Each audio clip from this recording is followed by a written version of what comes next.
तो हेलो भैया रो राम राम नमस्कार। स्वागत है आप सभी को ज्ञान थोड़ा हटके में, और हम हैं आपके साथ संजय श्रीवास।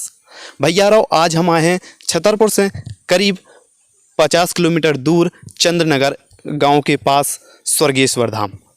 शायद आप लोगों ने जो धाम को नाम सुनी हुई है।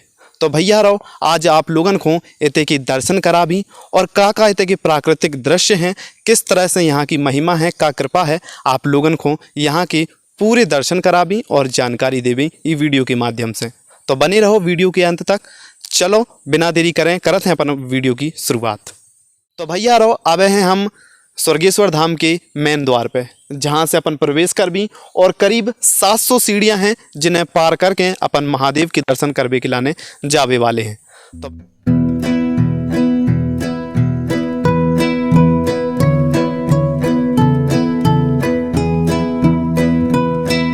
दोस्तों अभी आ चुके हम लोग आधी सीढ़ियाँ पार करके थोड़ा और ऊपर, जहाँ से आप कुछ ही सीढ़ियाँ हैं जिसे पार करने के बाद आप हम लोग स्वर्गेश्वर धाम पहुँच जाएंगे। तो अभी हमारे साथ कुछ श्रद्धालु हैं जो अभी स्वर्गेश्वर धाम के दर्शन करके आ रहे हैं ऊपर से, और अभी हम इनसे जानेंगे कहाँ से आए हैं और इन्हें कैसा यहाँ का अनुभव लगा और क्या क्या यहाँ पर दृश्य हैं। तो भैया कहाँ से हैं आप? हम लोग मऊ मसनिया से आए हुए हैं। क्या नाम है आपका? शिवम यादव। अच्छा, कैसा लग रहा है यहाँ पे? बहुत अच्छा नज़ारा है, बढ़िया सावन का महीना चल रहा है, ऊपर भी महादेव के दर्शन किए, बहुत अच्छा लगा। तो आप पहली बार आए यहाँ पर? नहीं, दूसरी बार। क्या क्या यहाँ की बातें हैं जो लोगों को अपनी तरफ आकर्षित करती हैं? यहाँ बहुत ही अच्छा नज़ारा है, ये पहाड़ी है, हरियाली है, इसलिए हम लोग घूमने के आए हैं। तो आप भी यहाँ पहली बार आए? जी हाँ, हम पहली बार आए हैं। तो कैसा लग रहा है यहाँ बहुत अच्छा यहाँ पे लगा है आके। तो दोस्तों जैसे कि आपने देखा, ये अभी अपना अनुभव शेयर किया है इन्होंने, और अब हम बढ़ते हैं थोड़ा और आगे, जहाँ पर आपको हम दर्शन करवाएंगे स्वर्गेश्वर धाम के।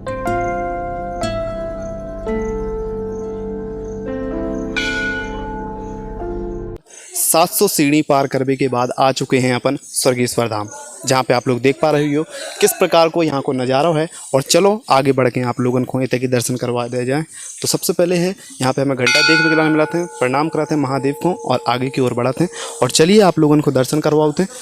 और तो जैसे कि आप लोग देख पा रहे हो कि किस प्रकार से सबसे पहले जैसे ही हम आते हैं तो सबसे पहले हमें पहाड़ देखने के लाने मिला था, जैसे कि पहाड़ से जल किस प्रकार से बहत नज़र आ रहा हुई है। और जैसे कि अबे बरसात का मौसम है तो जल देख के लाने आपको स्वाभाविक है कि देखने के लाने मिले, लेकिन यहाँ पे जल हमेशा 12 महीना देखने के लिए मिलेगा आप लोगों को। और बता दें कि आप लोगों को जो कुंड देखने में नज़र आ रहा हुई है कि जो कुंड बहुत ही पवित्र है, और जो कुंड हमेशा 12 महीना आप लोगों को भरो मिले है। इसी तरह आप कभी भी आए थे दर्शन करने के लाने तो आपको जो नज़ारा देखने के लाने मिले। लेकिन स्वाभाविक है कि अब बरसात का मौसम है तो जल आप लोगों को थोड़ी ज़्यादा मात्रा में देखने के लाने मिल रहा हुई है, ऊपर से बहत। तो भैया रो जैसे कि आप लोगों को हमने कुंड के बारे में बताओ, ये जो कुंड बेसिकली नहावे के लाने बना होगा है। जैसे जो भी श्रद्धालु आते हैं हाथ पैर धोते हैं, नहाते हैं, और उसके बाद फिर थोड़ी और आगे बढ़ते हैं तो हमें एक और कुंड देखने के लाने मिला था। तो चलो आप लोगों को वो कुंड की ओर भी ले जाएं। तो भैया रो थोड़ी और आगे के बाद हमें एक और कुंड देखने के लाने मिला था। बेसिकली जो कुंड है शंकर जी को जल अभिषेक करने के लाने इस जल को इस्तेमाल करो जाते हैं। और जैसे कि देख पा रहे हो जो कुंड भी आप लोगों को प्राकृतिक रूप से हमेशा हरो भरो और भरो जल से दिखत रहे। और अब आगे और बढ़ते हैं अपन, इस कुंड से आगे बढ़ते हैं तो जो भी श्रद्धालु आते हैं पहले इसी कुंड से जल भरते हैं और जल लेकर शिव जी को अर्पित करते हैं। और सबसे पहले आप लोगों को बता दें, कहते हैं श्री बालाजी सरकार का मंदिर आप लोगों को देखने के लाने मिला था। जस्ट उनके बगल में आप लोगों को शिव जी के दर्शन करने के लाने मिला था। तो आप लोगों को बता दें कि जो शिव की जलधारा है, जो पर्वत से जल निकल रहा है, जो हमेशा 12 महीना जल अभिषेक शिवलिंग को होता रहा था।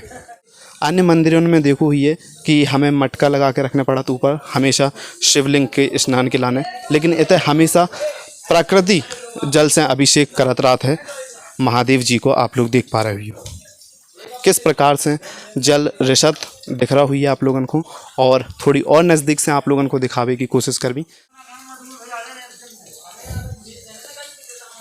तो इस प्रकार से आप लोग देख पा रहे हो इतने की बहुत ही अजब महिमा है। और जस्ट आप लोगों को इनके पास एक और कुंड देखने के लाने मिला थे, जो एक और छोटा कुंड है जो शिव जी के जल अभिषेक के बाद सीधो जल प्रभावित होकर ई कुंड में आउत हैं। और थोड़ी और आगे आउत हैं तो हमें यहाँ माता पार्वती जी को मंदिर देखने के लाने मिला थे। जैसे कि आप लोगों को बताओ कि अभी हमने स्वर्गेश्वर धाम की शिवलिंग से अवगत कराओ है। जस्ट उनके बगल में अपन को नंदी देखने के लाने मिला थे और उन्हीं के जस्ट बगल में माता पार्वती को मंदिर देखने के लाने मिला थे। और फिर थोड़ी और आगे बढ़ा थे तो कुछ मूर्तियां और भी देखने के लाने मिला थे अपन को। और जिस प्रकार से आप लोग देख पा रहे हो सीधे महादेव गुफा के अंदर विराजमान है। पूरा प्राकृतिक दृश्य है, पूरा पहाड़न से घिरे हुए है और पहाड़न के बीच में बसे हैं अपने महादेव। तो भैया रो जैसे कि आप लोगों को हमने इतने के दर्शन करवाए हैं। और इतने की एक खास बात और है कि यहाँ पे हर साल बसंत पंचमी के दिन बहुत ही भव्य मेला को आयोजन करो जाता है।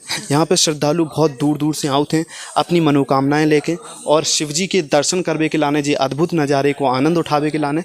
और आप लोगों को इस बरसात के मौसम में और भी आनंदित करवे वालों और श्रद्धालुओं को आकर्षित करवे वालों दृश्य देखने के लाने मिले। तो चलो आप लोगों को और थोड़ी अच्छे से आप लोगों को इतने के नज़ारे दिखा दे जाएं।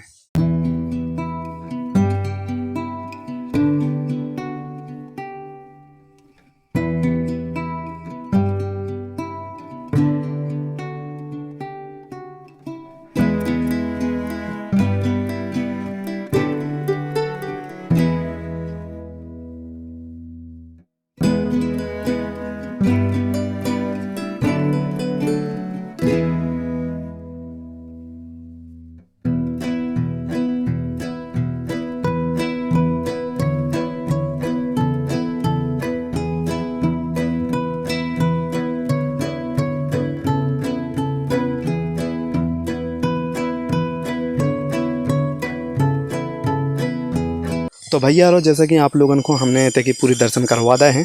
और अब हैं हम थोड़ी और ऊंचाई पे जहां ऊपर के लाने रास्ता गौ है। लोग जात भी हैं, एक छोटी सी मड़िया है पर उते जावो अब खतरनाक हो सकत है। ई वजह से कैसे पे बरसात का मौसम है और पहाड़ों के जो पत्थर हैं उनमें फिसलन थोड़ी अधिक देखने के लाने मिल रही है। तो ई वजह से अपन कोई भी रिस्क ना उठाए बगैर आगे नहीं बढ़ने वाले हैं और वीडियो को करते हैं तई ख़त्म और मिलते हैं इसी तरह के शानदार वीडियो के साथ। तब तक के लाने जय हिंद, जय भारत, जय बुंदेलखंड।